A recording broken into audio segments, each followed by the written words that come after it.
Hello, welcome to my diary entry for today. In this video, I'm going to be showing you how to make the pattern for a cowl slip dress. Now this dress is more than just a cowl slip dress. It has godet pieces at the bottom, which makes the bottom flare out. So just so you know, I have been struggling with the correct pronunciation for godet, and each time I want to say, the Nigerian in me wants to say godet. So if during this video you hear different pronunciations, please do not judge. So I've actually made and worn a version of this dress in one of my intro videos. However, in that case, I made the dress with Ankara fabric and it turned out really nice. I still wear the dress till today, but I just didn't like the flow of the dress. As you know, Ankara fabric can be quite stiff. So in this case, I plan on using a silk fabric to sew it, which will just give me that very beautiful flow.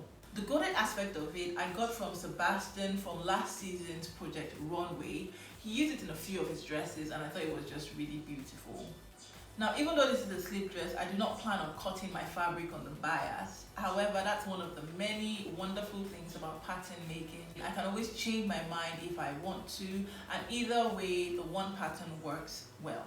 I plan on wearing this dress for my birthday, so I am super excited. I will be sewing this next week, so don't forget to subscribe so that you do not miss out on that. And also give this video a like if you want to see more of this kind of videos from me, and let me know your thoughts in the comment section below. My name is Ijeoma, and welcome to my sewing diary.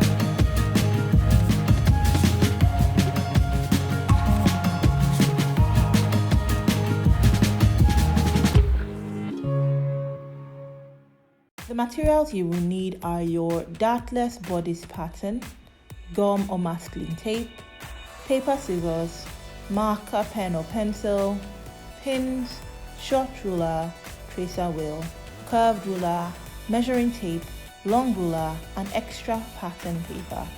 I'll leave the full list as well as all associated links in the description box below. We'll be starting with the front bodice.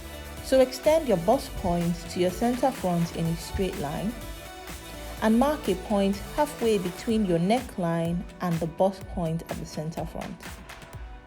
Connect this point to the shoulder tip with your short ruler. This will be your new neckline. Draw two other lines from your armhole to your center front like so. The last one should touch the extended bust point at the center front. Cut off the excess above your new neckline. Now, I had also cut through the extended bust point line, but you don't need to do this since we will not be transferring the waist dart. Cut through the lines drawn like so. It's okay to cut right through, as you can just place them back together when aligning on fresh pattern paper. So on fresh pattern paper, draw a line across about 3 inches down from the top edge, and then arrange your pattern pieces. Now what you want to do is to make sure that your new neckline touches the straight line you've just drawn on the extra pattern paper, and that the other part of your bodice that you have not cut through, that is the bulk of the bodice, is on a straight line.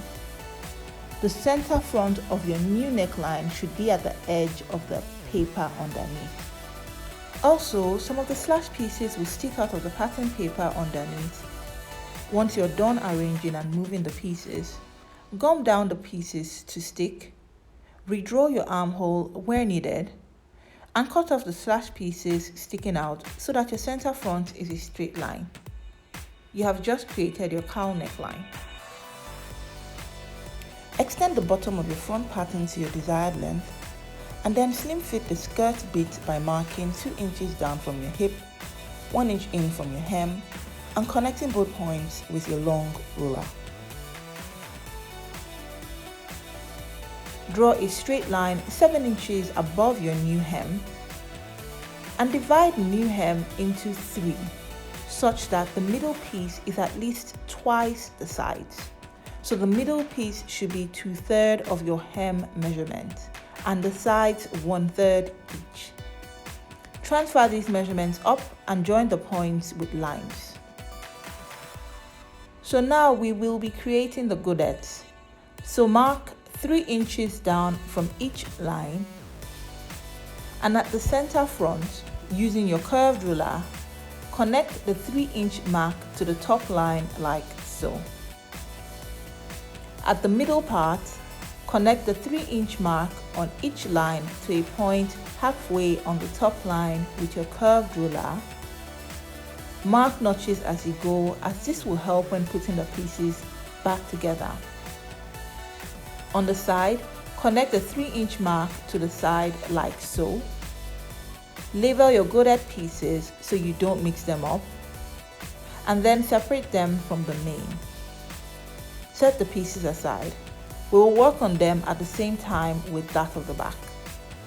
On the top piece, because we will not be sewing the waist dart, we need to take in the sides.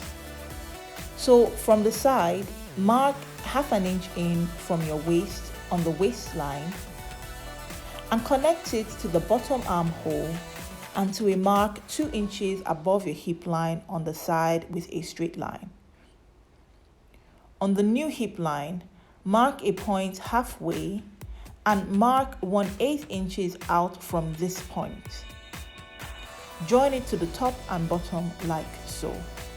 This is to create the curve of the hip. Go ahead and cancel out your waist dart and add a 1/2 inch seam allowance round. To create the facing, mark 2.5 inches down from the bottom of your original armhole and extend it to the center front in a straight line. Place extra pattern paper underneath and trace from neckline to the line you have just drawn, including all seam allowances. Outline your traced marks and label your pieces. You'll be cutting both pieces on fold. Now onto the back. Start by first marking your back neckline.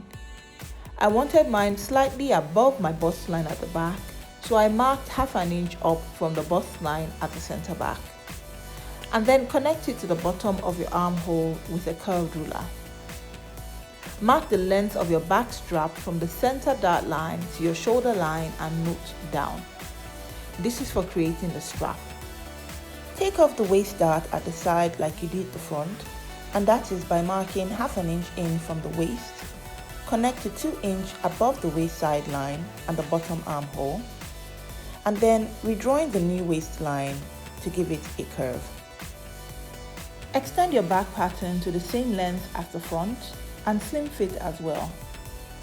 Go ahead and mark your godets as you did the front, and that is dividing the hem by 3, creating the curves, labeling and separating from the back pattern like so.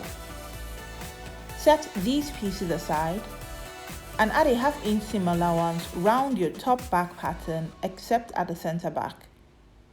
Your center back should already have your 1 inch seam allowance if you've used my method of tracing. If you haven't, add a 1 inch seam allowance to your center back.